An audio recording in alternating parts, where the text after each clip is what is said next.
right? We have the God-sized hole in our lives, and we fill it with stuff because we think it's going to make us happy, as opposed to realizing that the stuff is an expression of our lives. You can have all the stuff you want, as long as we realize it's an expression of who we are. But we start trying to fill our God-sized hole, and then that becomes our addictions and the things outside of ourselves, and our love and our relationships and our money and all of these things. And we keep but the problem is it's a God-sized hole.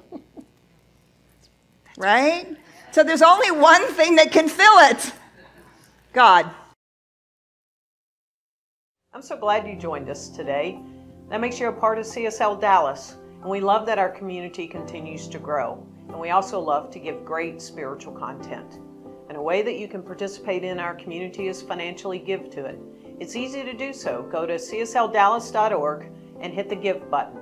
Or you can set up a text giving mechanism at 972-954-4404, a safe and secure way to send us money whenever you watch a great message like this. So thanks for giving, and buckle up, because here comes the spiritual content.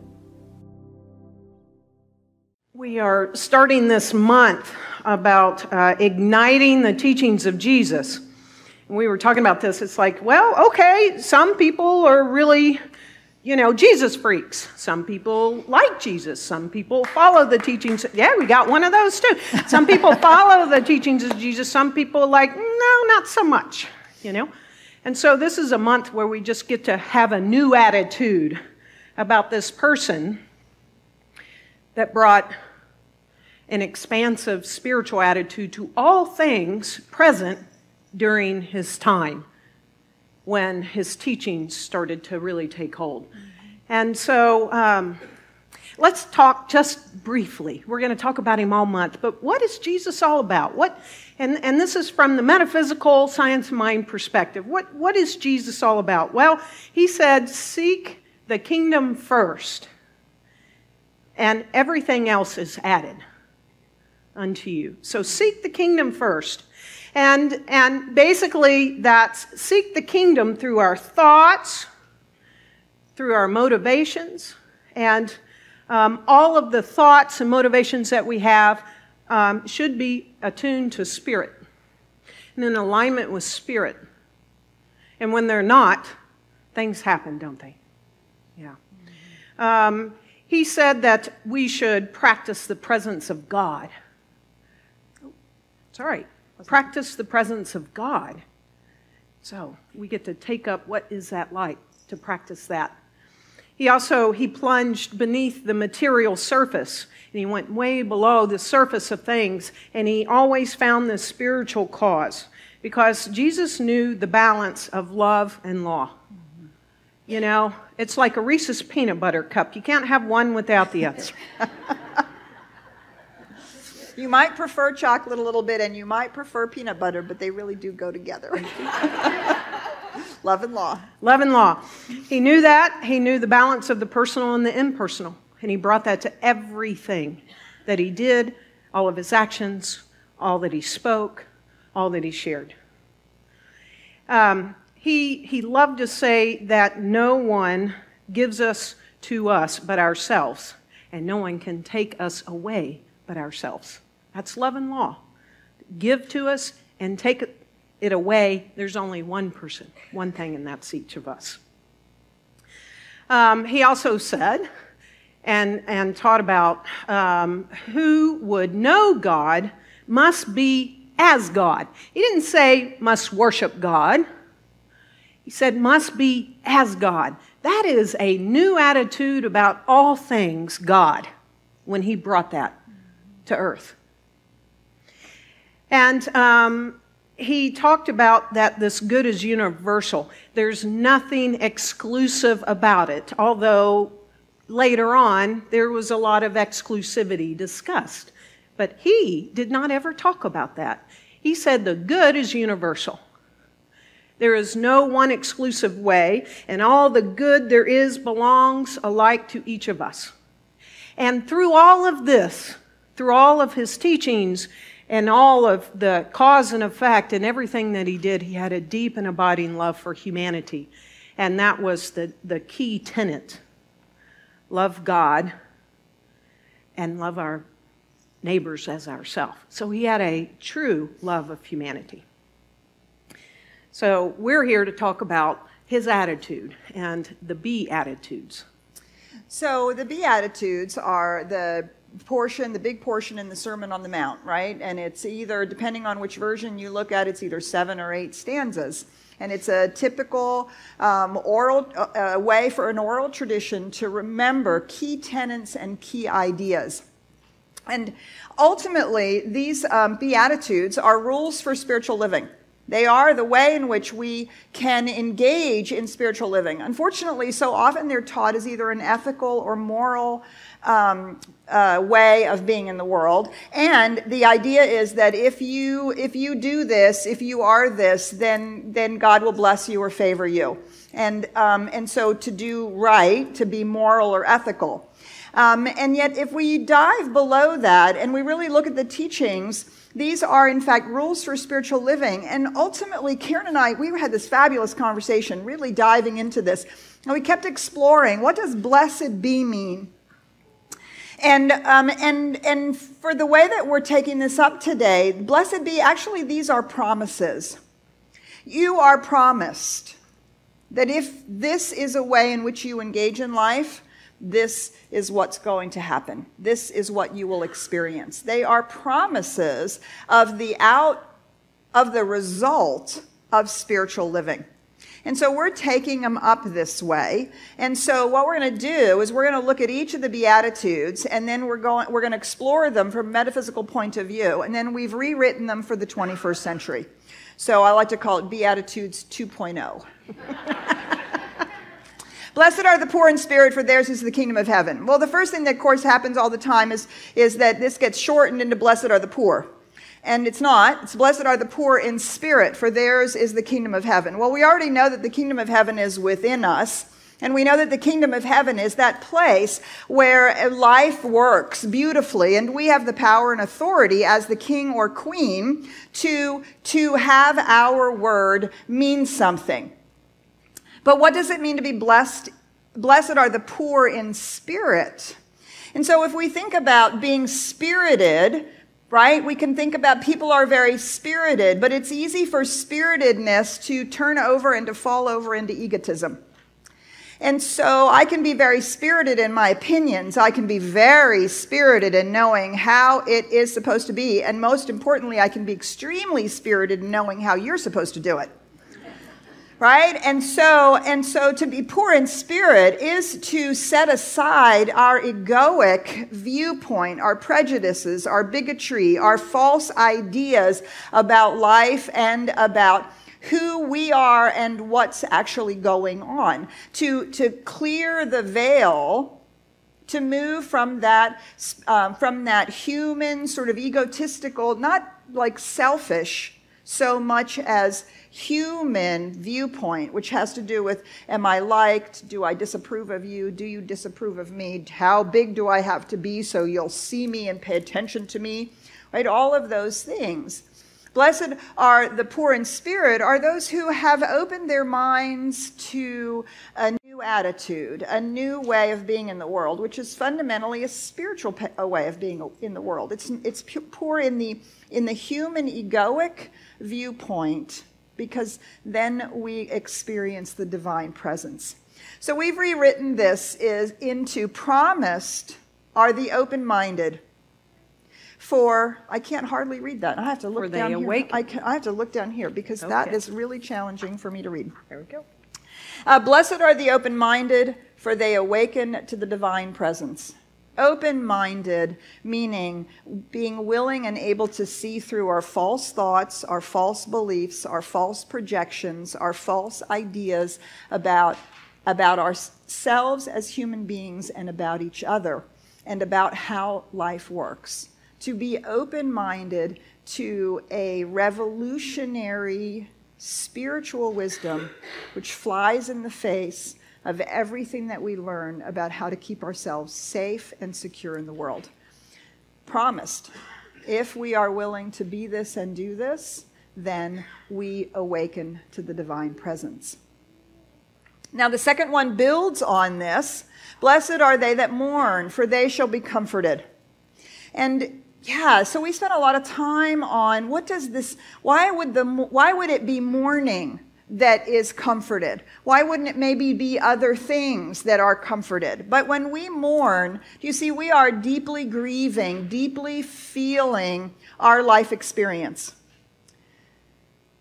And I don't know about you, but sometimes I need that universal 2x4, boom, to wake up, right? But if I resist the negative and unpleasant feelings, if I resist those, if I'm not willing to deal with them, if I'm not willing to experience them, then I shut down to what's available out of that experience, right? And how many of us can say 5, 10, 15, 20 years later, wow, that thing that happened that I thought at the time was so bad and horrible, look at where I am today because of it. Look at what I learned from that. Look at what I drew from that. And so the promise is that when we are willing to experience all of that, we are comforted. We are awakened to the divine presence. So we've rewritten this one. Promised are they that experience all of life. I cannot underscore that strongly enough. In this spiritual living, we don't shy away from the quote-unquote negative experiences. We see the truth of them. We allow them to work us. And when we do, we shall grow in the awareness of the presence, right? There's the gold. The gold is when we're allowing it to work us and to grow us, and to find the good in it. We're comforted, aren't we? Because, in fact, we do find the good in it. We do learn from it. We do grow from it. And this is the promise, that if we will allow ourselves, promised are they that experience all of life, for they shall grow in the awareness of the presence. Yeah, so the third beatitude is, blessed are the meek, for they shall inherit the earth. Blessed are the meek. Well, this teaching fundamentally is all about non-resistance. Mm-hmm.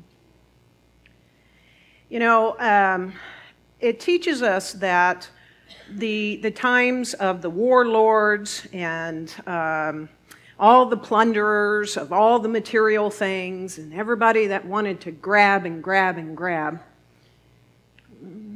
Do you teach your children to follow them? Do you teach your children to follow Caesar or Napoleon? You know, these warlords. No, we teach our children to follow the teachers like Jesus, Buddha. So this is fundamentally about non-resistance, that love masters absolutely everything. It also, one of the great interpretations when we were exploring this is from Emmett Fox.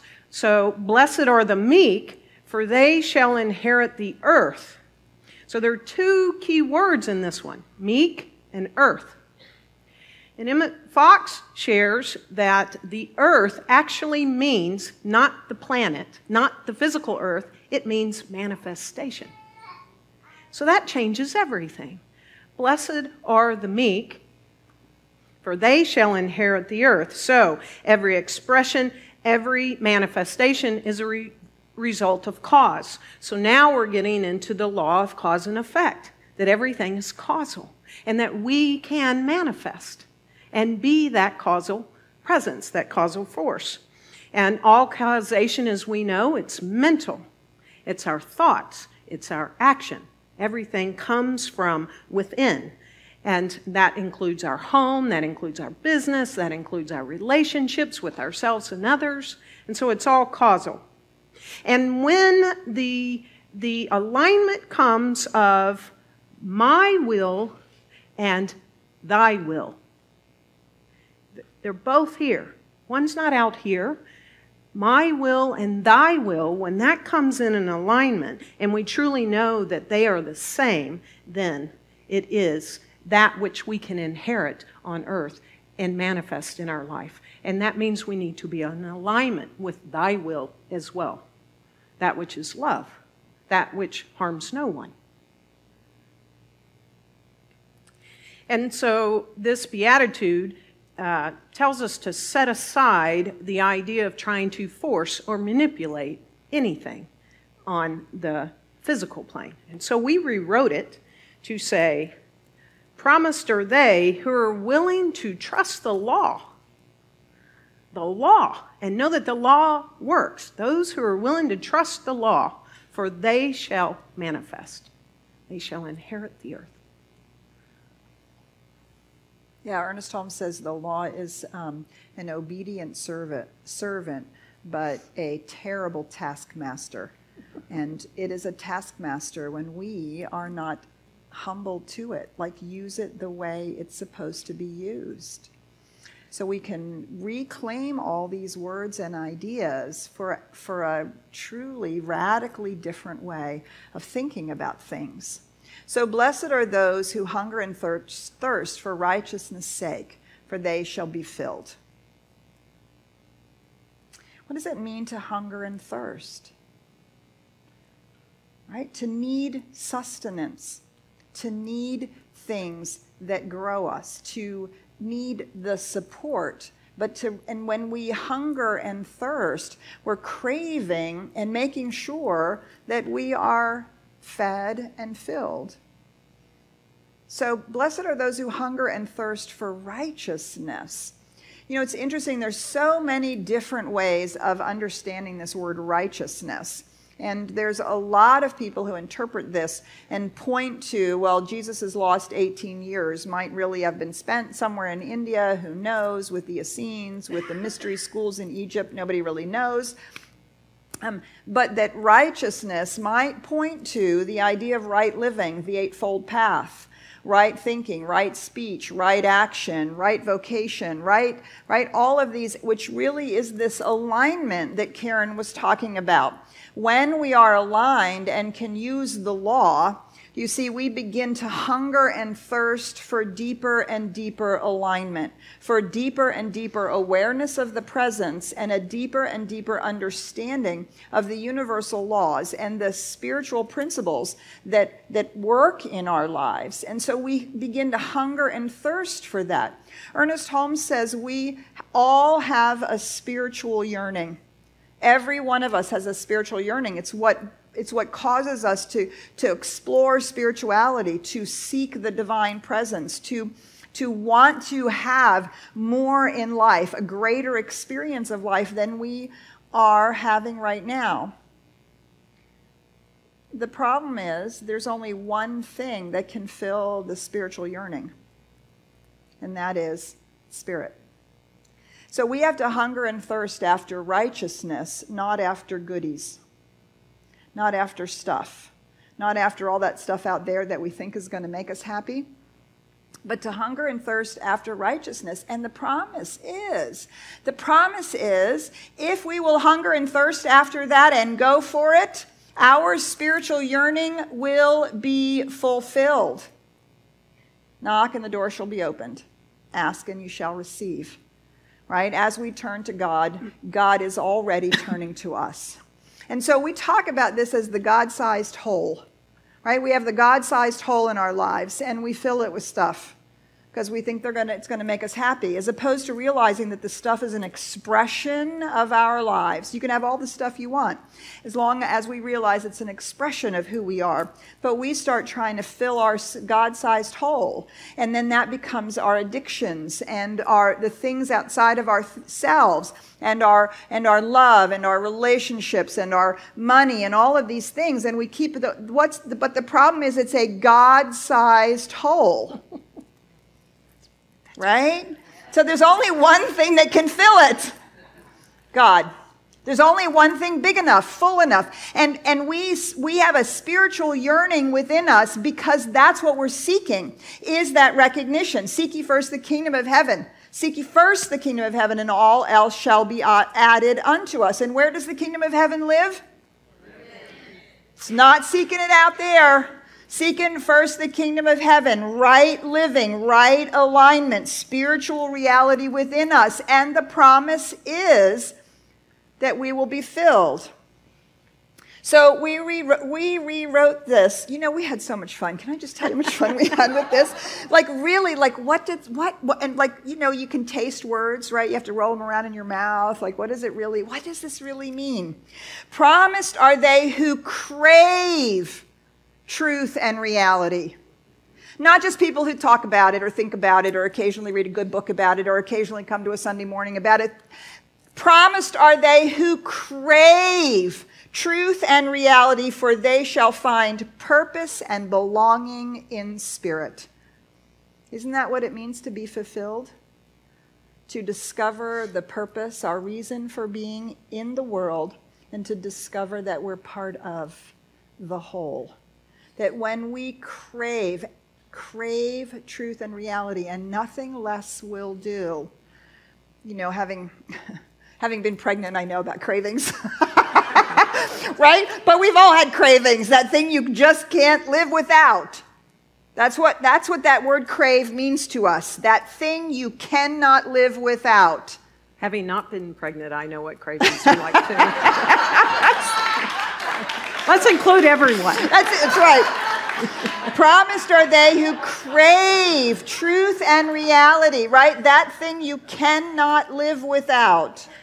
For they shall find purpose and belonging in spirit. Do you see that's the promise? Mm-hmm. That if we will follow our spiritual yearning, if we will, in fact, give into it, the minute we do so, boom, mm-hmm. There it is. Mm-hmm. That's the promise. Mm-hmm. Yeah, we did have a lot of fun with this. So now we're up to blessed are the merciful, for they shall obtain mercy. Well, okay, of all the words in this particular beatitude that Jesus chose, he chose the word mercy.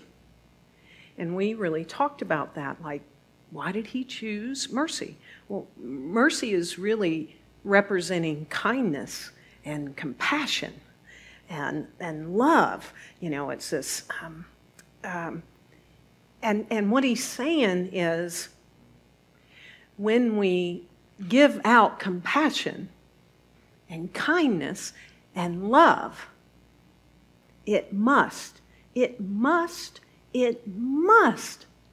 be returned back, without exception. Now, with that in mind, though, sometimes we like to think that it's going to be tit for tat, right? Well, I give out love.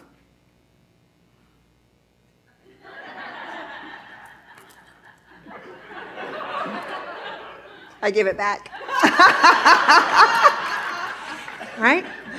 You know, but not like, always. Well, I gave that compassion. Where's mine? Give it back to me right now.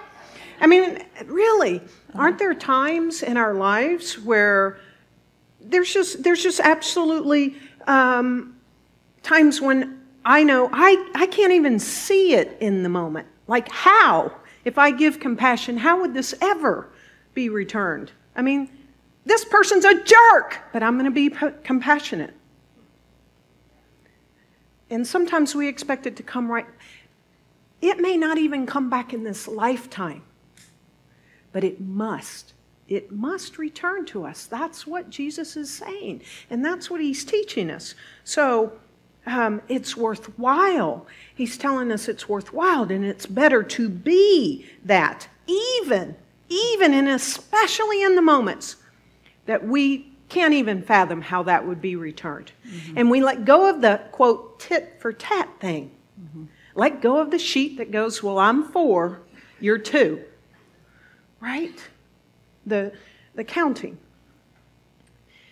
You know, if we look at life itself, we're just to plant seeds. We're to plant seeds of compassion. We're throwing and casting out the dandelion seeds or the whatever seeds. We're just throwing them of compassion and kindness and love in every moment that we can. But we know this. If we throw out 10, maybe 2 take root, right? but 2 take root. And on certain seeds, when 1 takes root, there's a whole tree that bears all kinds of fruit. So that fruit must come back to us as we just keep casting the seeds of mercy, of love, of compassion, of kindness. And what's really important is that doesn't mean that I'm agreeing with your actions or what you're doing when I cast the seed of compassion out sometimes. I may very much not agree with your actions, but I still love you. That's what he's calling us to in this mercy. It reminds me of a time when my niece was little, and I love my niece deeply and dearly. Some of you met her when she came to the wedding. She was little, and she somehow grabbed a pair of scissors, and she started running with those scissors. Okay, oops. That's not a good thing to do. We all know that, right? And I was like, Carrie, stop. You can't run with scissors. That's not a good action. You can't do that. And I love her so much, so I wanted her to stop that. But it wasn't anything personal. It didn't mean that I loved her any less, but I said, no scissors. And sometimes we need to come in there with our compassion and mercy and take the scissors out of someone's hand. But the person itself, I still love just as much, right? So, Ernest Holmes tells us that,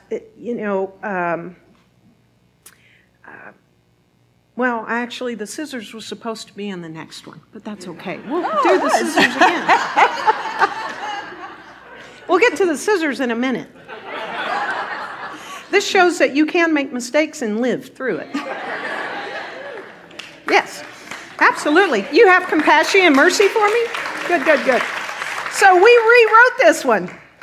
And we said that as we do this and we cast these seeds of love and compassion and kindness, then we are promised are they that sow kindness in thought and deed, for they shall reap the fruits of what they have sown. So we keep casting out the seeds. And some land, some don't, but they must be returned to us. And maybe not even in this lifetime. Right, remember Jesus says it's easy to pray for your friends, but you also must pray for your enemies. Those people that we don't have that feeling about in terms of their behavior, right? But we're casting seeds of kindness. And you'll notice that there's a repetition here. If put out mercy, you get mercy. If you are, whatever you're doing is going to come back. They're over and over and over again. We see in these Beatitudes a focus on the presence and the law. The presence and the law. Because, as Karen said, it's like, chocolate and peanut butter. You have to have both. Blessed are the pure in heart, for they shall see God. Yeah, we spent quite a bit of time on this. How does purity of heart allow you to see? It's interesting. It doesn't say they shall feel God or they'll be in God's presence. Blessed are the pure in heart, for they shall see God. Well, what does it mean to be pure in heart? And of course, we have the phrase, as a man thinketh in his heart, so is he. As a man thinketh in his heart, so is he. Not necessarily as we have an emotional experience, but when we are pure in heart, I think the greatest description for me in pure in heart is childlike innocence. Mm-hmm. Right? And isn't that part of the teaching? And a little child shall lead them. Be as little children, and you'll find the kingdom of heaven. Right? That purity of heart, what does that mean? We're not skeptical. We're not cynical. We're not always looking to see how somebody's trying to do it to us, trying to get us. We're paying attention to our thoughts and our beliefs and how they undermine our spiritual truth because they are focused on worldly wisdom. Well, you got to be careful. You got to take care. You got to, be secure. You got to be safe. You got to protect yourself. You got to put the walls up. You got to, right? All of that. And this purity, this innocence, which really is an opportunity to say, no, life is beautiful. Life is amazing. Life is wonderful. Look at this flower. Look at this bee. Look at this firefly. Look at you. Look at me. Do you see? And so when there's purity of heart, when there's that innocence, that spiritual, we get spiritual vision. We begin to see the divine pattern in everything and in everyone. Do you see the ability to sow seeds of kindness is strengthened in our ability to see with innocent eyes, which also means that we see the innocence in others. We see their divinity. We see the truth of who they are, even if their behavior clouds it, because we sure as heck know that sometimes our behavior clouds our own divinity, doesn't it? Blessed are the pure in heart, for they shall see God. See it evidenced in the world. And so we wrote it this way: promised are they who see clearly, for they shall recognize the divinity in all. Promised are they who see clearly. What does see clearly mean? Without the veil, without prejudices, without false thoughts, without the illusion of worldly wisdom, without the thinking that it's out there somewhere that's going to make me happy, or it's out there somewhere that's making me miserable. That to see clearly is to see with those spiritual eyes that sees the human condition, but sees through the human condition into the spiritual reality. This is the law of cause and effect making itself manifest. This is a divine child of God. This is what's really going on here. This is what's really going on here with me, right? It's not only seeing clearly out there, but it's seeing clearly in here. Oh, I'm projecting, I'm blaming, I'm judging, I'm criticizing, I'm withdrawing, I think I'm not good enough, right? Blah, blah, blah, blah, blah. All of those are veils that cover the innocence that is the magnificent being of love and light that you are, that you came here to be, that is the truth of your soul and the very reason for your life. And so when we're pure in heart, we see that. We see that in ourselves, and we see that in others. Promised are they that see clearly, for they shall see the divine in all. And I don't know about you, but I have to say that this is a pretty challenging spiritual practice, isn't it? Do you see how each one of these is a spiritual practice? If you will do the practice, if you will sow seeds of kindness, if you will put out what you want to get back, if you will do these things, if you understand love and law and act accordingly and think accordingly, over and over and over again, you're promised the divine presence, you're promised manifestation, you're promised to be able to see the truth in others. Do you see? That's why these are rules for spiritual living. This is the way that we live spiritually, as opposed to the way in which we think we should live, conforming, trying to figure it out, trying to keep ourselves safe and secure. Promised are they who see clearly, for they shall recognize the divine in all, in everything and in everyone. The seventh beatitude is, blessed are the peacemakers, for they shall be called the children of God. So here are the children again. Blessed are the peacemakers. So what did Jesus mean by the peacemakers? Maybe not what we'd think of at first glance or first thought.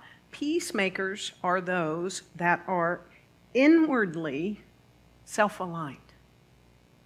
When we are inwardly self-aligned, we are the peacemakers of the world. We're not at war with ourselves. And when we are not at war with ourselves, we are not at war with themselves. See?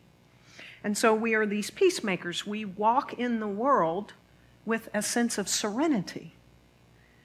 And I know you know what that feels like, right? When one feels aligned within oneself. It's like this sense of peace and serenity. Peacemakers are the people that are so secure within themselves that I don't attempt to change you in any way. Because I'm secure within me. And it's okay, whatever it is you want to do.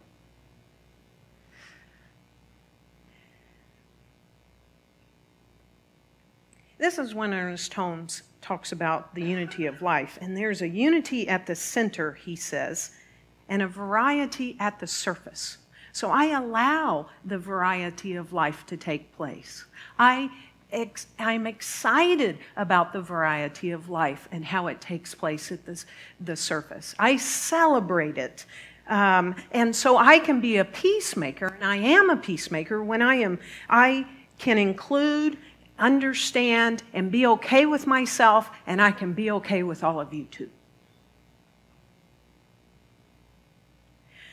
So the universal that he speaks with and speaks about, it's always all-inclusive. There's no one left out of the unity of life. It's all embracing. Now, this is where the scissors come in. Because although it's all embracing, I may not embrace what it is you are doing. I may not embrace your actions, but to be a peacemaker, I am to embrace you and to love you. So, this is where my niece comes in. So when she was little, let me tell you, when she was little, she was running with scissors. And I love my niece very much. But she somehow grabbed some scissors and she started running with them. And I was like, Carrie, you can't do that. That's not a good action. Stop that action. But see, it wasn't about her personally. I still loved her just as much in the moment before the scissors, during the scissors, and after the scissors, right? But it was the action that I was saying, not good. Not good, but I still included her. I still embraced her. I still held her the same. Well, you also didn't take it personally. You didn't say it somehow reflected on you, right, that she was running with scissors. You also didn't project on her, like, what are you, a crazy little 4-year-old? Don't you know better than to run with scissors, right? Right. So it's that inner serenity that is so critical. Yes, and being okay within and that peace. And then I'm not reacting and I'm not coming from this place of anger, right, resentment, judgment, projection, right? On and on and on. Yeah.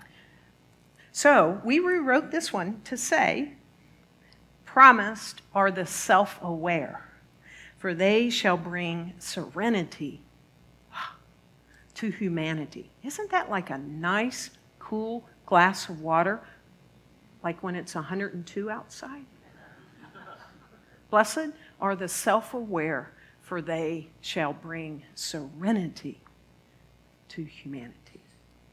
Yeah, and it's such an interesting oxymoron. Always, everything is the oxymoron, that the more I'm clear about who I am, the more serenity and peace I bring to the world, right? And we always think, oh, I'm going to be a peacemaker, I'm going to fix it out here, and we forget that it starts, everything starts within. Where's the kingdom of heaven? It's within. So the last one, blessed are they which are persecuted for righteousness' sake, for theirs is the kingdom of heaven. There's actually a fair amount of controversy as to whether Jesus actually said this or not. Some scholars say that the Beatitudes is actually only 7 and that this was tacked on later. And others say, no, this falls right in alignment. So we chose to add it because it's one of my favorites, actually. and I love to think about this. So what does it mean to be persecuted for righteousness' sake? Well, if we go back to what we said righteousness meant, it meant to be in alignment, right? It meant to be spiritually aligned within ourselves and to show up in the world that way, to show up as someone who is in right living, right speech, right action. And remember that we also talked about just before this about the serenity, the peace and serenity, and then the purity of heart, the innocence, serene and innocent. Now, how many of us have been accused of being serene and innocent when you should actually be running around like a chicken with your head cut off? Like, what are you, naive? What are you? No, you have to be realistic. No, really, you have to pay attention to what's really going on here, and you have to do something about it. You can't just sit and think that because you've decided to set your intention and speak your spiritual word that somehow something's going to change. Nothing's ever going to change. Don't you know how it really is? Do you hear it? The worldly wisdom. We hear the worldly wisdom. And we are called Pollyannish, unrealistic, idealistic, head in the sand, new agey, whatever that is, right? And it's always a bit of a pejorative. But this is why I love this so much. I love this one so much. If people weren't accusing you of that, then your spiritual living isn't showing up in your life. If you are not living, flying in the face of worldly wisdom in your life, in your work, in your family, if it's not registering with them, if I'm not registering with the people around me that I'm doing it differently, then my spiritual living isn't actually showing up in the world. I am hiding my light. I am hiding my light under a bushel basket. I am perhaps talking about my spiritual living, but not applying it. And perhaps I'm not applying it so fully that it goes unnoticed. I actually want it to be noticed because that's how we contribute to transformation in the world, is that our life is a testament. Our life stands witness to the joy of spiritual living. Our life is our testimony.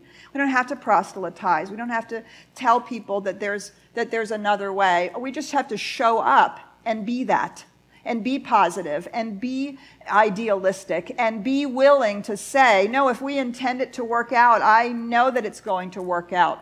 And to stay committed to our spiritual course, and not to get involved in the water cooler conversations and the ain't it awful conversations and look at how terrible all those things, and victimized and conditional thinking, right? And to say, no, I see it differently. I actually see that we are able to move through this in a good way. Does that show up on other people's radar screen? Or are you not willing to offend somebody, not willing to rock the boat, wanting to just fly under the radar? I'm just going to talk to like-minded people about it. Now, and that's okay when we're first starting and we're first learning, but at some point, it actually needs to show up in the world. And so just hold it lightly. We talked about this one for a long time. So good must come of it. Right? Oh, thank you. So this is what we translated this in. Promised are they accused of spiritual living, for they live as the great I am. Let's all be accused of spiritual living. Yeah. Teacher wanted convicted. I was like, no, how about accused? May we get to conviction. Promised are they accused of spiritual living, right?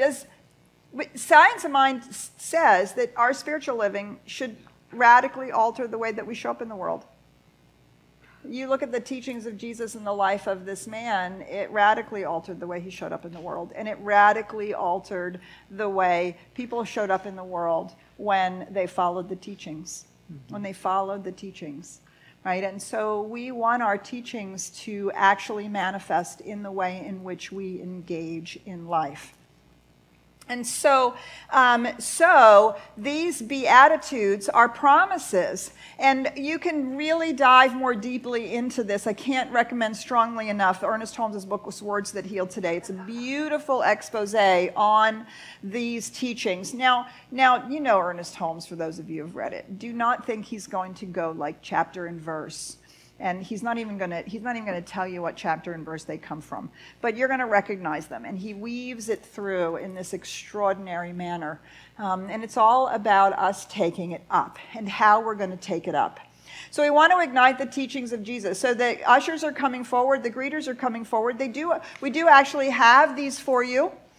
So the original Beatitudes and Karen and my rewrite of the Beatitudes, the attitudes of being, how we are going to be in the world, be from our spiritual truth, be from our spiritual reality, be the truth, be this spiritual light in the world. And so we really want you to have it. So that's why the greeters are passing it out to you. And as they are passing it out to you, we're just going to allow Scott to bring us some beautiful music. And so it's just an opportunity, right, to stand our worldly wisdom on its head. Jesus was an extraordinary revolutionary. He was radically inclusive. He was spiritually progressive. And he was transforming lives simply by showing up as the light that he was in the world. People were so enthralled by experiencing him that we're still talking about him 2,100 years later. No, 2,000 years later. 2,000-ish. 2,000 years later. We're still talking about it. Because there's something so extraordinary about deciding to live life from the inside out, from spirit, from love, from law, and to make that difference in the world. So we're going to close simply by reading our Beatitudes together, if you would join with me. Promised are the open-minded, for they awaken to the divine presence. Promised are they that experience all of life, for they shall grow in the awareness of the presence. Promised are they who are willing to trust the law, for they shall manifest. Promised are they who crave truth and reality, for they shall find purpose and belonging in spirit. Promised are they that sow kindness in thought and deed, for they shall reap the fruits of what they have sown. Promised are they that see clearly, for they shall recognize the divine in all. Promised are the self-aware, for they shall bring serenity to humanity. Promised are they accused of spiritual living, for they live as the great I am. And so it is.